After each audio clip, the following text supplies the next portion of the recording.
కుక్కలు కొన్ని ఉన్నాయి, అవి మొరుగుతూ ఉంటే వాటిని పెద్ద పట్టించుకోవాల్సిన మంత్రి గారి కళ్యాణ మండపం, అది మంత్రి గారి దగ్గర నిర్వహించారు కళ్యాణ మండపంలో. ఆయన లేకపోయినా కానీ ఆయన అనుసరులే కళ్యాణ మండపం. అదే చెప్తున్నా కదా, నా కళ్యాణ మండపాన్ని నిరూపిస్తే మీ మీడియా ఉంది, గుడివాడలో ప్రజలు ఉన్నారు, మీరు వెళ్ళండి. చంద్రబాబు గారి పనికి మాలిన కొడుకు ఆడి పంపించిన వాళ్ళని తన్నులు తిని వస్తారు. అక్కడ ఎవరిని ఆపలా కొట్టి పంపించేవారు. పోలీసులు ఉండబట్టి పనికి మాలిన సన్నాజు గాళ్ళు బతికి వెనక్కి వచ్చారు. కాబట్టి మీరు మీడియా ఉంది, న్యూట్రల్ గా వ్యవహరించేటువంటి మీడియా, మీరు రండి.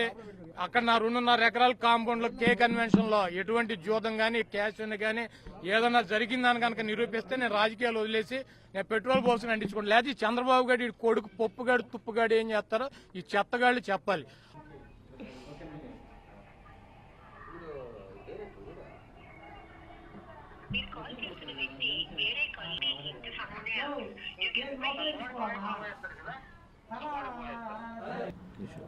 సాయిదేవ్ తిరుపతి జనసేన పార్టీ బీసీ నాయకులు, కిషోర్ తిరుపతి జనసేన పార్టీ యువ నాయకులు.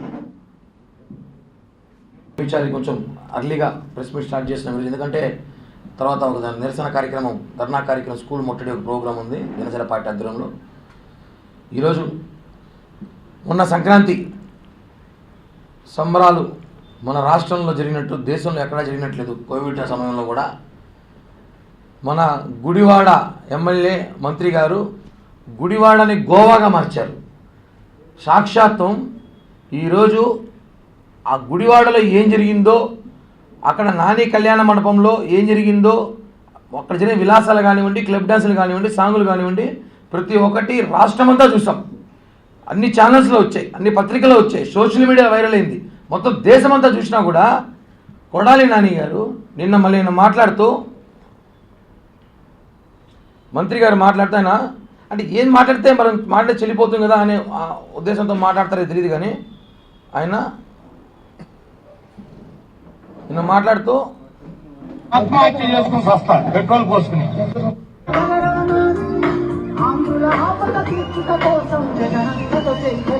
కళ్యాణ మండపం 2.5 ఎకరాలు ఉంటుంది. మా కళ్యాణ మండపంలో క్యాష్ అయినా కానీ ప్యాకెట్ కానీ పెట్టానన్నా రాజకీయాలు చేసి ఇక్కడ ఆత్మహత్య చేసుకుని వస్తా పెట్రోల్ పోసుకుని. మళ్ళీ ఒకసారి మీడియా మిత్రుల కోసం మరి ఒకసారి, కళ్యాణ మండపం 2.5 ఎకరాలు ఉంటుంది. మా కళ్యాణ మండపంలో క్యాష్ అయినా కానీ ప్యాకెట్ కానీ పెట్టానన్నా రాజకీయాలు చేసి ఇక్కడ ఆత్మహత్య చేసుకుని వస్తా పెట్రోల్ పోసుకుని. ఇది మంత్రి నాని గారు చేసే కామెంటు.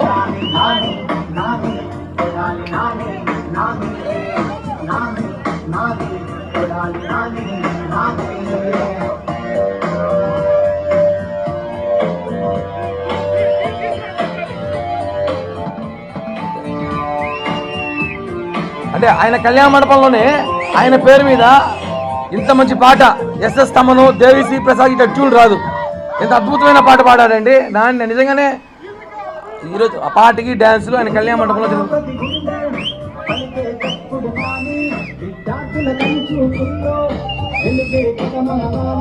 నాని గారి కోసం ప్రత్యేకంగా రాయించుకొని, ప్రత్యేకంగా మ్యూజిక్ డైరెక్టర్ పిలిపించుకొని,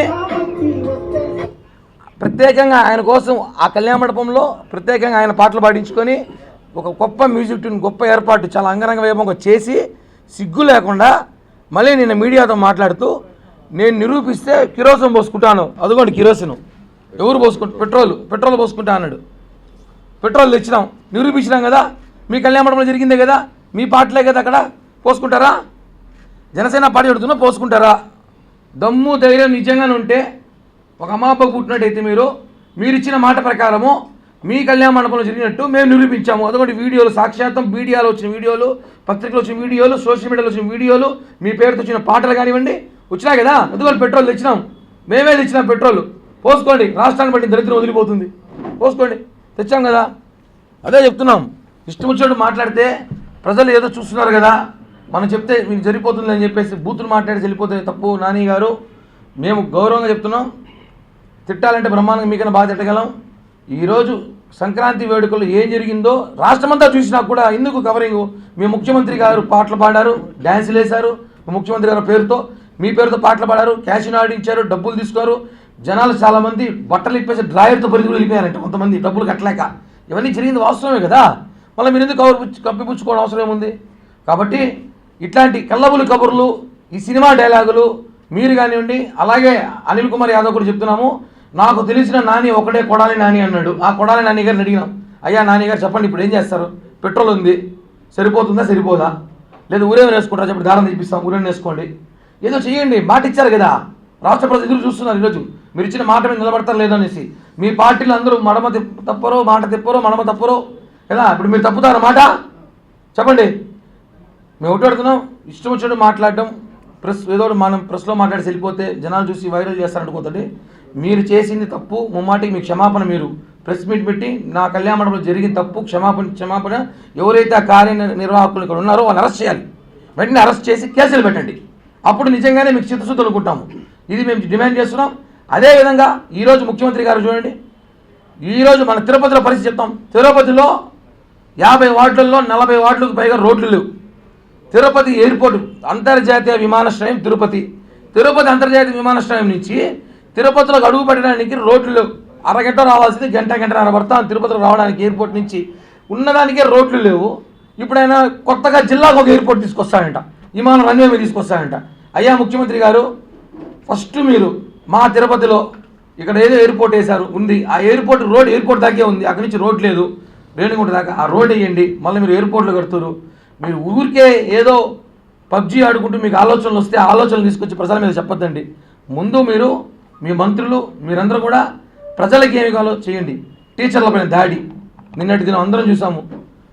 ఈరోజు టీచర్లు ఆయన ఒక మంత్రి కామెంట్ పెట్టాడు, ఆమెకు అంత ఆస్తుంది, 25 ఎకరాల పొలం ఉంది, కొడుకు అమెరికాలో ఉన్నాడు, కోడాలు ఆస్ట్రేలియాలో ఉందంటే ఎలా కొడుకులు అమెరికాలో ఉండకూడదా? మీ ప్రభుత్వంలో కోడాలు ఆస్ట్రేలియాలో ఉండకూడదా? ఎట పెళ్లిళ్ళు చేసుకుని సంసారం చేసుకుని ఇల్లు కట్టుకుని ఆస్తులు సంపాదించకూడదా? మీరు వచ్చింది కేవలం 2 సంవత్సరాల ముందే.